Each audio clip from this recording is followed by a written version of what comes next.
Saudações a todos inscritos e visitantes do canal Despertar de Consciência e Escândalos Gospels.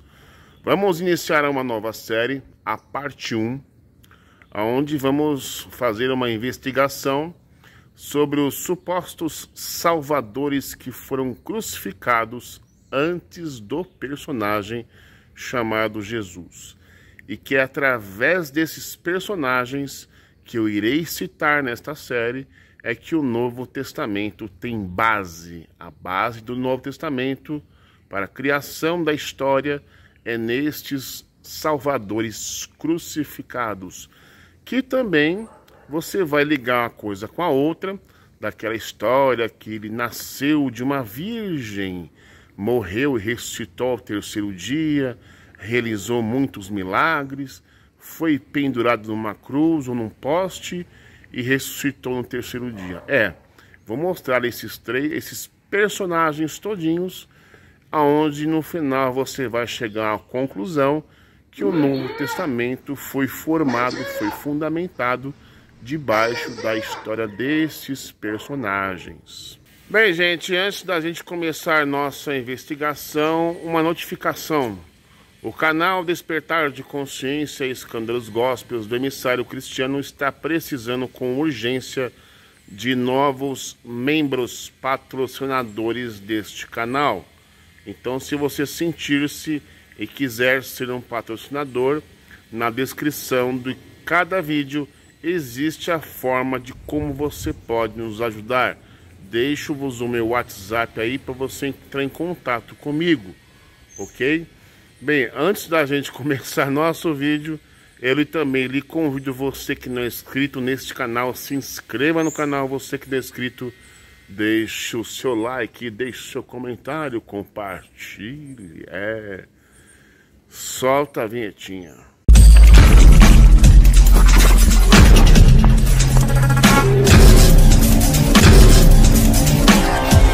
E vamos começar aqui a nossa investigação, né?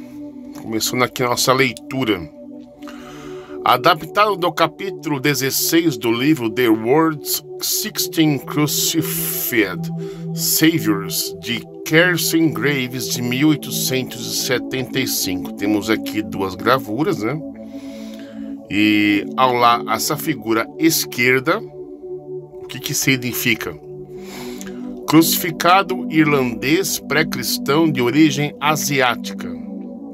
O da direita, um crucificado egípcio, a imagem encontrada em um antigo templo de Calaberry, tal como a irlandesa, é muito anterior à era cristã. A crença na crucificação de Jesus Cristo é um dogma central da Igreja Católica Apostólica Romana e de outras igrejas cristãs, como a ortodoxa e as evangélicas.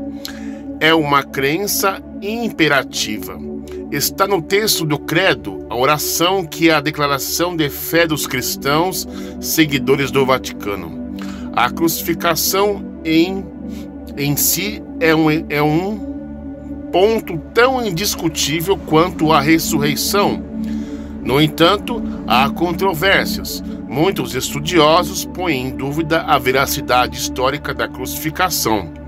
Um dos argumentos mais fortes é a falta de documentação histórica sobre um fato que, do ponto de vista contemporâneo, deveria, na época, ter sido algum modo registrado, fosse por relato de historiadores, que são mínimos e altamente suspeitos de manipulação por parte da Igreja, fosse por registros processuais da burocracia romana.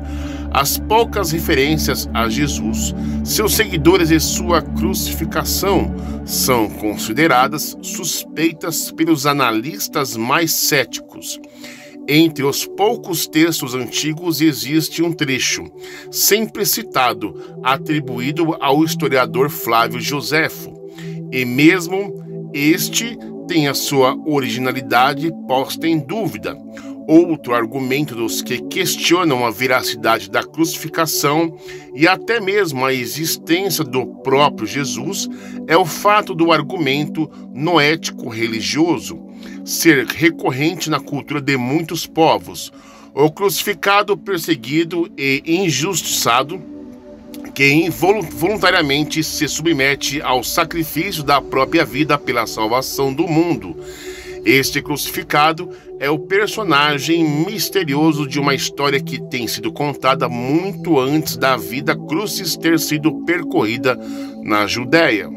Neste texto, baseado no capítulo 16 do livro The World 16 Crucified Saviors of Kelsey Graves, 1875, o autor relaciona 16 casos históricos mitológicos de crucificados salvadores do mundo. É um fato conhecido dos estudiosos, mas geralmente desconhecido do público em geral. Então esse que é o problema, gente. O público em geral não tem acesso a esse tipo de informação. Em cada contexto cultural, de cada país, de cada religião, as religiões locais não fazem nenhuma questão de falar dos salvadores de outros povos, exceto por intolerância e discriminação, sempre taxados automaticamente de falsos, senão como o próprio diabo. No caso do cristianismo católico do Vaticano, o dogma da crucificação como um sacrifício inédito e exclusivo de Jesus foi enfatizado desde os primórdios da Igreja. Nas epístolas de São Paulo, o falso apóstolo, de ter sido característica de ter todas as religiões, especialmente as grandes religiões, a estratégia de persuasão através do medo, da punição divina pelos erros, pecados e da imposição de dogmas inquestionáveis, dogmas que, por sua imperatividade, ou mesmo por causa dela, contém algo de mágico. Acreditar no dogma de uma religião significa rejeitar os dogmas de outras religiões. É bem assim mesmo. E os líderes das grandes religiões sempre se empenharam em destruir ou ocultar quaisquer evidências, referências, conhecimento ou ensinamento relacionados a outras religiões, porque o atributo da divindade suprema deveria ser uma espécie de exclusividade, de ineditismo histórico e de ser ontológico. O cristianismo não fugiu à regra, ao contrário, os primeiros discípulos da religião nascente ocuparam-se em destruir monumentos representativos da crucificação de deuses orientais, pagãos muito anteriores ao Messias judeu. Por isso, a insistência do apóstolo Paulo em proclamar o credo em somente somente aquele Jesus crucificado, talvez inventado por ele, ou melhor, pelos que escreveram em seu nome. Entretanto, a maior parte histórica foi preservada muito antes e muito além dos muros de Roma ou Jerusalém. Para os hindus, o crucificado é Krishna, oitavo avatar de Vishnu, pessoa da trindade dos Brahmanes. Entre os persas, o crucificado é Mitra, o mediador. Os mexicanos esperam fervorosamente o retorno do seu crucificado Quetzalcoatl. Deve ser a pronúncia. Quetzalcoatl. Entre os caucasianos, no Cáucaso, o povo canta para o divino intercessor que voluntariamente ofereceu a si mesmo em uma cruz para resgatar os pecados da raça caída. Ao que tudo indica, muitas vezes em diferentes épocas e lugares, o Filho de Deus veio ao mundo, nascido de uma virgem, e morreu em uma cruz pela salvação do homem. O indiano Krishna é um dos mais antigos desses crucificados. Eu vejo que até esse presente momento, o que passou nesse texto aqui é dizer que Paulo, quando fazia suas viagens missionárias, ele tentou, por tentativas e várias tentativas, de destruir outros salvadores e outros crucificados de sua época, pregando só Jesus, né? Vamos ver aqui. A crucificação de Krishna, Índia 1200 antes da Era Comum. Lord Krishna, oitavo avatar de Vishnu. Krishna pode ser considerado o mais importante e o mais exaltado personagem entre os deuses salvadores da humanidade que se submeteram a uma existência em condição humana, sujeitos ao sofrimento e à morte em sacrifício que resgata, anula os pecados dos homens, enquanto outros filhos de Deus encarnados tinham sua divindade limitada pela condição humana. Krishna, de acordo com as escrituras hindus, compreendia em si mesmo a totalidade de ser Deus.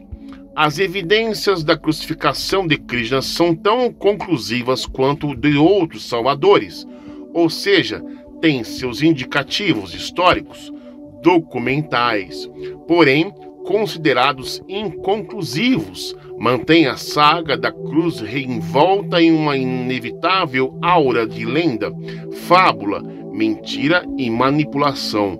Moore, um escritor e viajante inglês, produziu uma vasta coleção de desenhos, pinturas representativos de esculturas e monumentos hindus, que juntos são denominados o Panteão Hindu. Uma das peças do acervo mostra uma divindade crucificada, suspensa em uma cruz. É o Deus, filho de Deus crucificado, hindu, nosso Senhor e Salvador Krishna. Krishna crucificado tem os pés fixados no madeiro com pregos, inseridos do mesmo modo como relatados nos evangelhos cristãos. Aconteceu com Jesus. Existem várias representações deste Krishna crucificado, British Museu, e um pouco comentado no Ocidente. Ele apareceu na mesma posição de Jesus e não raro é contemplado como um halo de glória que vem do céu. Em algumas figuras aparecem somente as mãos cravadas, em outras somente os pés. No peito, em algumas dessas imagens, destaca-se o coração do mesmo jeito que é feito nas imagens cristãos, e como outros ornamentos simbólicos são evocados a pomba e a serpente, que também são emblemas cristãos relacionados à divindade. A pomba, o Espírito Santo, e a serpente, símbolo do complexo da sabedoria, pode significar a tentação do conhecimento. Olha só. Vida, caráter, religião e milagres de Krishna. Continuando aqui. A história de Krishna, Zeus, porque Krishna também é chamado assim, ou Zeus, como preferem alguns escritores, está contida principalmente no Bhagavad Gita, que é o Canto do Senhor. No livro da epopeia Mahabharata, este livro, o Bhagavad, na Índia, é considerado de inspiração divina, tal como a Bíblia católica. Os sábios hindus afirmam que o Bhagavad tem 6.000 anos de idade. Como Jesus, Krishna teve origem humilde, olha só. Cresceu entre pastores e vacas e foi perseguido por inimigos injustos.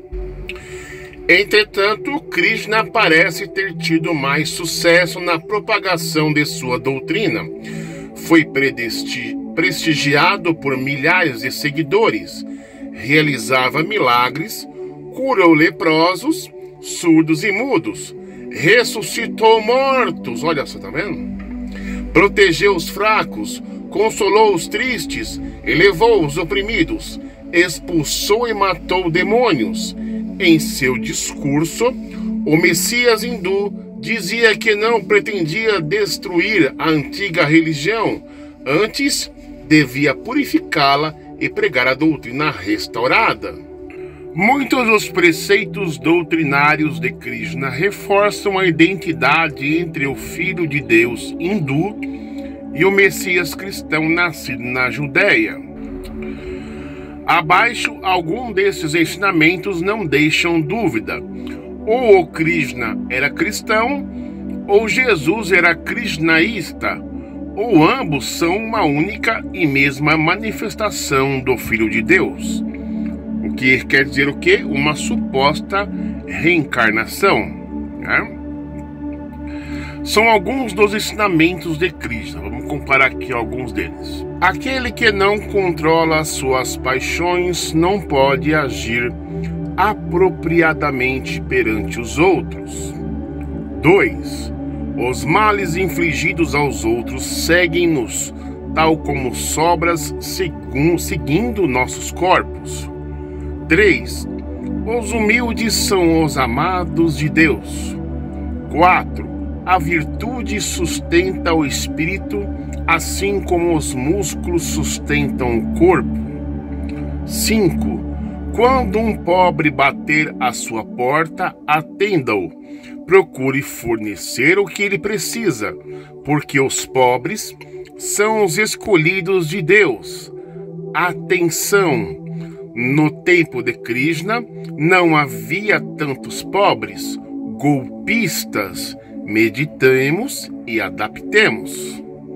6. Atenda a mão aos desafortunados. 7. Não olhe a mulher como desejos impuros. Então nota-se claramente aqui até o presente momento que são muito parecidos com os ensinamentos do Jesus, né? 8. Evite a inveja, a cobiça, falsidade, mentira, traição, impostura, a blasfêmia, a calúnia e os desejos sexuais. 9.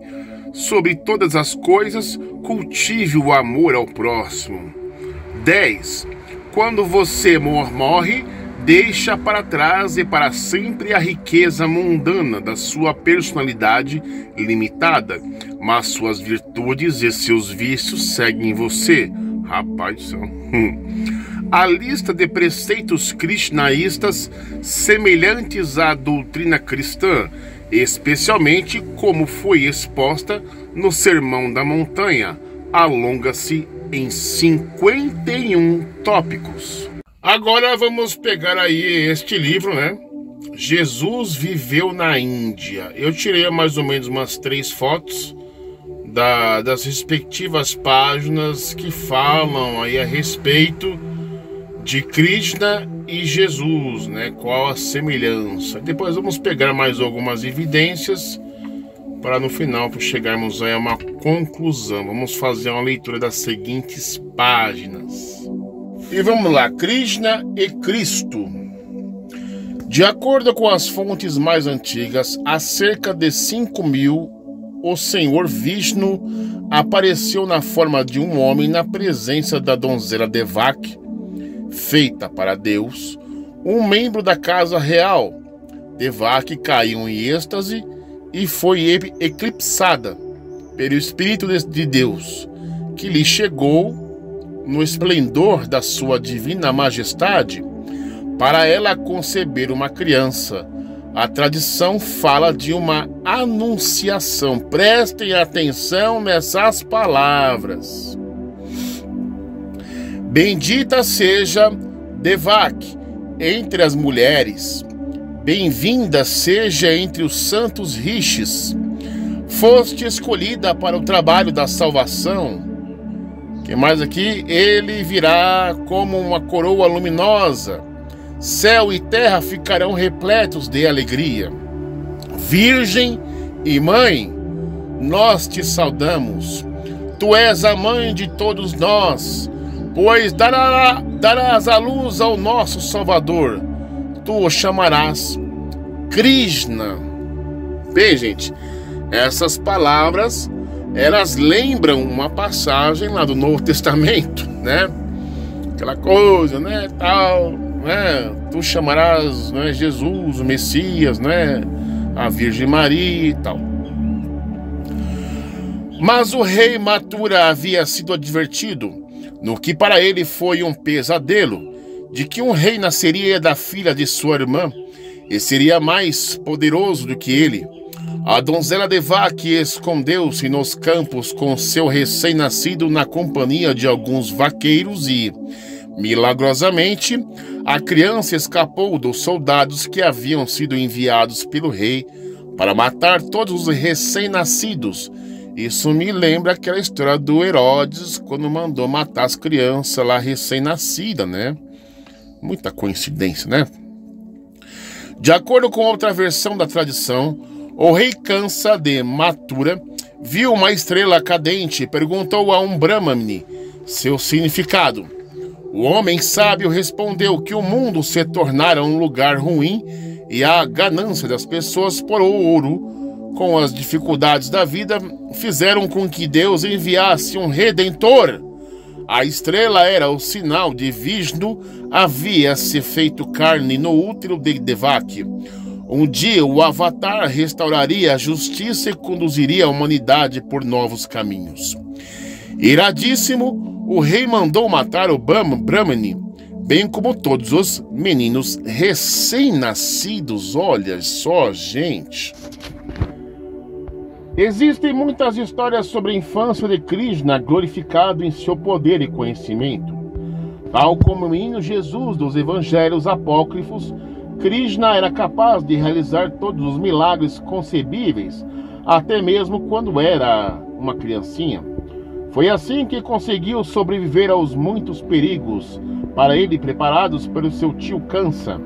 Em certo momento, uma cobra rastejou para dentro do berço para estrangular a criança, mas foi morta pelo garoto com as mãos nuas.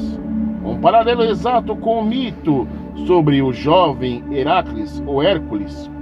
Depois, Krishna lutou com a cobra de múltiplas cabeças, chamado Kalia, e a derrotou e forçou a ir embora do rio Yamuna.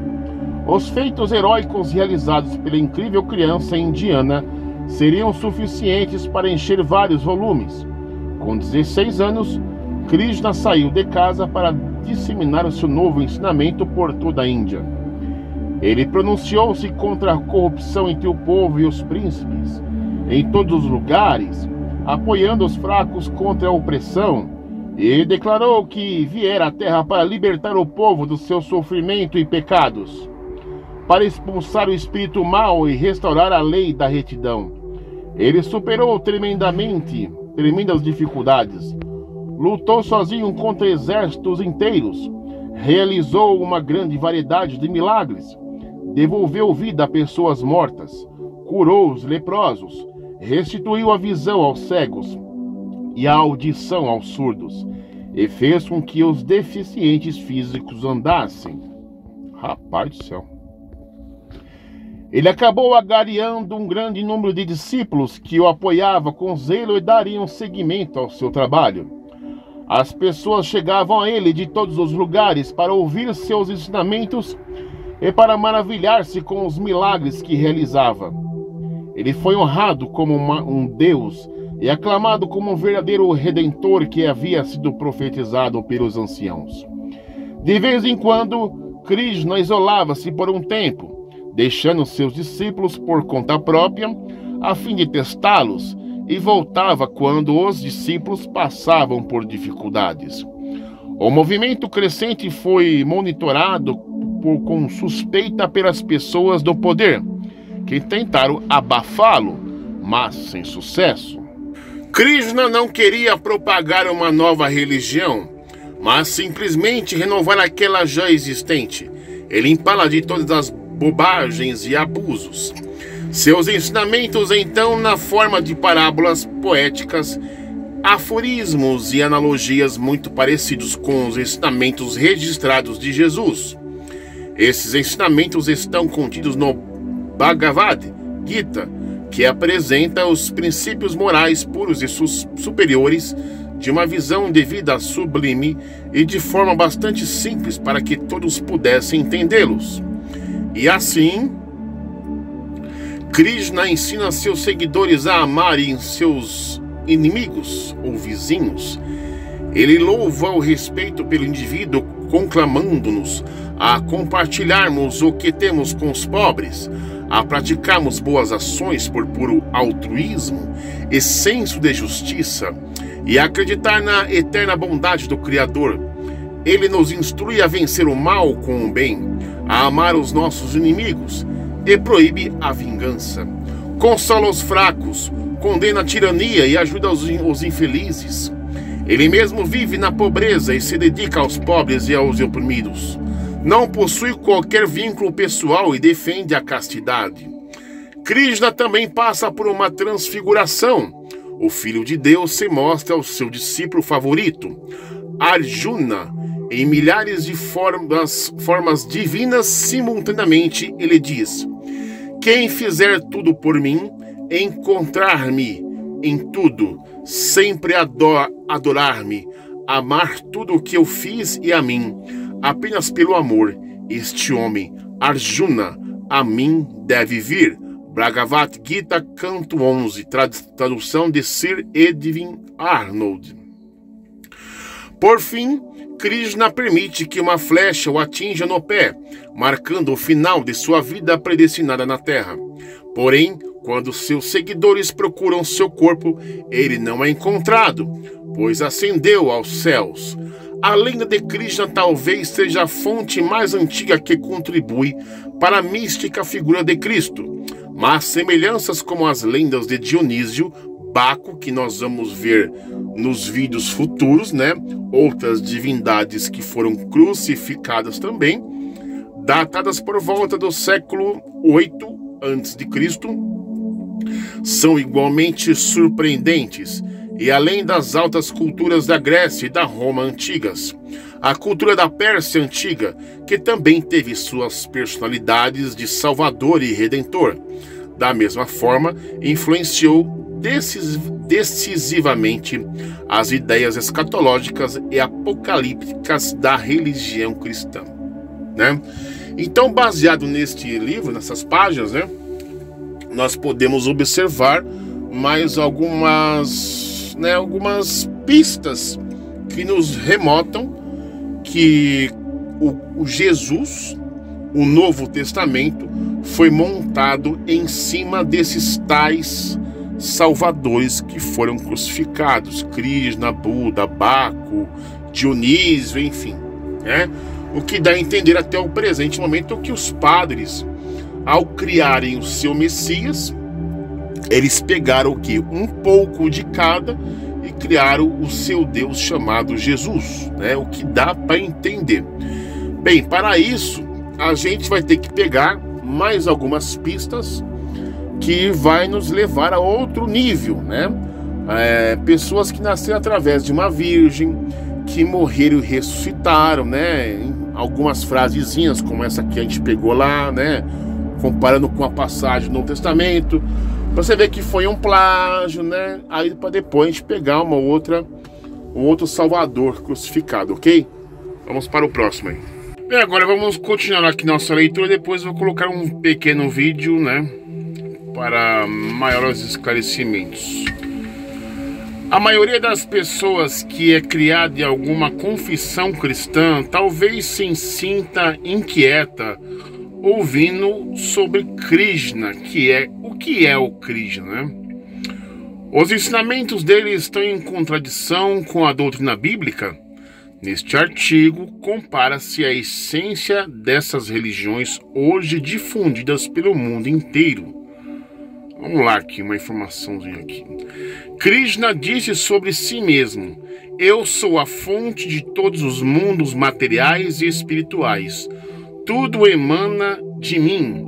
Os sábios que conhecem isso perfeitamente ocupam-se ao meu serviço devocional e adoram-me em todo o coração. Bhagavad Gita 10:8. Bem, assim, se nós procurarmos a causa primordial de tudo que existe dentro deste mundo e fora dele, chegaremos a uma só pessoa. Essa pessoa é Deus. Não existe Deus cristão ou Deus hindu, porque Deus é um só. Ele é o Pai de todos os seres vivos, como ele mesmo afirma: eu, Pai, que dá semente. Bhagavad Gita 14:4. E compreendendo isso, dedicamos a vida a servi-lo com todo o coração. A Bíblia também confirma que Deus é a origem de tudo. No princípio criou Deus os céus e a terra. Gênesis capítulo 1, verso 1. Jesus explicou sobre si a seguinte maneira: Vós me chamais de mestre e senhor, e dizeis bem, porque eu o sou. João 13:13. Isso não contradiz a base do cristianismo. Eu sou o caminho, a verdade e a vida. Ninguém vem ao Pai senão por mim. João 14:6. Pois ele é o caminho para Deus Pai. Então podemos compreender desta maneira que a missão de Jesus foi unir a humanidade com Deus.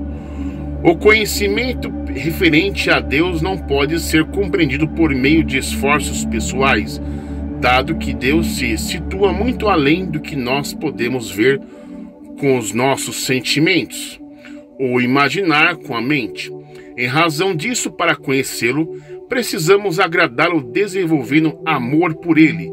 Sobre isso, Krishna diz: aqueles que estão constantemente devotados a me servir com amor, eu dou a compreensão pela qual eles podem vir a mim.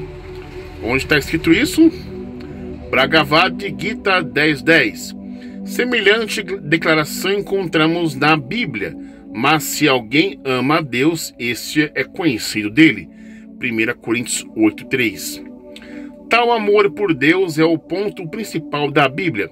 Respondeu-lhe Jesus: amarás ao Senhor teu Deus de todo o teu coração, de toda a tua alma e de todo o teu entendimento. Este é o grande e primeiro mandamento. Mateus 22:37 ao 38. E Krishna fala como se agem as pessoas que o amam. Ele diz o seguinte: ó filho de Prita, aqueles que não se iludem, as grandes almas, estão sob a proteção da natureza divina. Eles se ocupam completamente em serviço devocional, porque sabem que eu sou a original e inexorível suprema personalidade de Deus, sempre cantando minhas glórias, esforçando-se com muita determinação, prostrando-se diante de mim. Essas grandes almas adoram-me perpetuamente com devoção. Bhagavad Gita, capítulo 9, 13 ou 14. Ninguém pode alcançar a autorrealização espiritual fabricando seu próprio processo, senão que o caminho da religião é anunciado diretamente pelo Senhor Supremo. Em todas as escrituras, ela fala sobre religião tanto quanto possa ser compreendido por um povo, em particular sobre as circunstâncias específicas. A missão, contudo, é a mesma: conduzir as pessoas à consciência de Deus e à obediência aos princípios religiosos. Isso podemos ver lendo a Bíblia ou os Vedas. Os princípios religiosos parecem superiores ou inferiores, conforme variem as circunstâncias. Por exemplo, no momento Deus permitiu o sacrifício de animais e em outro momento proibiu.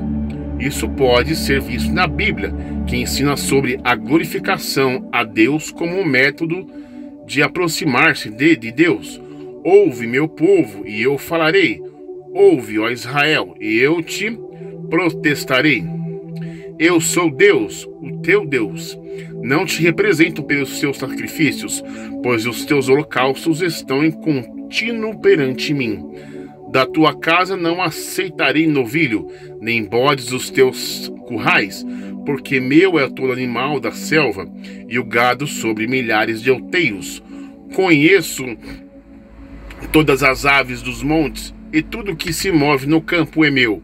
Se eu tivesse fome, não te daria, pois é o mundo, pois é meu, é o mundo e a sua plenitude. Comerei eu carne de touros, ou beberei sangue de bodes? Oferece a Deus por sacrifícios ações de graças, e paga ao Altíssimo os teus votos. E invoca-me no dia da angústia, e eu te livrarei, e tu me glorificarás. Salmo capítulo 50, verso 7 ao 15. E nos Vedas é em vão nesta era a prática de meditação, de sacrifício e de adoração no templo, mediante o mero cantar do santo nome de Krishna, Hare Krishna, Hare Krishna, Krishna Krishna, Hare Hare, Hare Rama, Hare Rama, Rama Rama, Hare Hare. Pode-se ignorar perfeita autorrealização. Vishnu Purana 6, 2 ao 17. Em todas as escrituras confirma-se que devemos sempre nos lembrarmos sobre Deus em cada momento de nossas vidas. Mas a recomendação de diferentes métodos para diferentes eras, o processo de meditação do yoga místico era possível em Sankhya Yuga, quando os homens viviam por muitos e milhares de anos. Nessa época, todavia, quando a duração de vida é muito curta, não é possível executá-lo. Na era seguinte, Treta Yuga, o processo de autorrealização consistia em executar os vários sacrifícios ritualísticos recomendados nos Vedas. Isto pode ser visto nos Vedas e na Bíblia, que descrevem diferentes sacrifícios de animais. Em Dvapara Yuga, o processo era adoração no templo. Na era atual, o mesmo resultado pode ser atingido através do processo de glorificação a Krishna, a suprema personalidade de Deus. Por ele, pois, oferecemos sempre a Deus sacrifícios de louvor, isto é, o fruto dos lábios que confessam seu nome. Mas não vos esqueçais de fazer o bem e de repartir com outros, porque com tais sacrifícios Deus se agrada. Hebreus 13, 15 ao 16. Então deu para perceber-se nessa pequena leitura, né, que as semelhanças entre Deus e Krishna e Jesus é o mesmo DNA, né? Fora outras passagens onde se pega Krishna e compara embaixo o contexto com palavras dos supostos discípulos de Jesus. Por que eu digo isso? Porque nós não temos nada escrito pelo próprio Jesus. Temos escritos pelos discípulos, pessoas que diziam ser seguida a ele. Então vamos dizer assim que não podemos dizer que é Jesus dizendo, mas sim os seus discípulos dizendo. Mas independente se é Jesus ou não, as palavras são exatamente iguais, só muda algumas coisinhas, né? É igual, por exemplo, você vai na católica e compara com a protestante. É a mãe e a filha. Aqui usa-se batina, na protestante usa-se terno. A função é a mesma, só mudou a vestimenta. Entendeu? E vamos dar continuidade aqui, terminando o nosso estudo. A definição de Krishna. Apesar de muitos críticos alegarem que Krishna significa Cristo, Krishna em sânscrito, na verdade, é traduzido por negro, pois se acredita que Krishna possuía uma pele negro azulada, é igual aqueles tipo Avatar, né? A palavra Cristo é traduzido literalmente por ungido, quando os céticos, por sua vez, soletram Krishna como Krishna ou Krishna.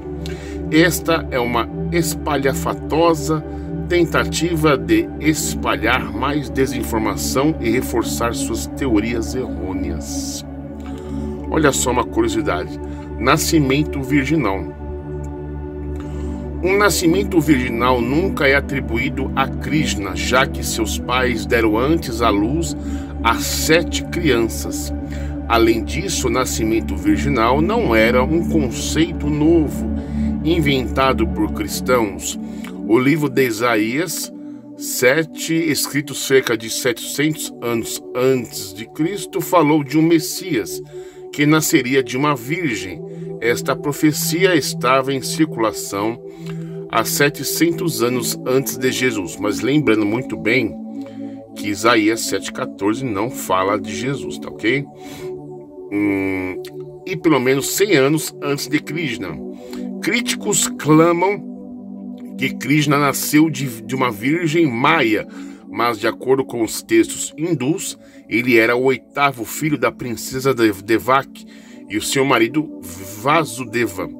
Você nasceu dos divinos Devak, e desde o Deva para a proteção de Brahma na Terra. Mahabharata 12:10. E não se esqueçamos também aí, nessa foto aí, que Krishna, ela nasceu de uma virgem, uma estrela guiou, né? Fez muitos milagres e também ressuscitou, né? Então, o que dá para entender nesse estudo que realizamos aí é que os padres plagiaram Krishna no personagem inventado chamado Jesus. E o nosso próximo capítulo da nossa série será Buda, né? Olha só, parte 2, quebrando os paradigmas da fé. E vamos conhecer este personagem chamado Buda e qual relação ele tem aí com Jesus também. Não percam, até a próxima, fui!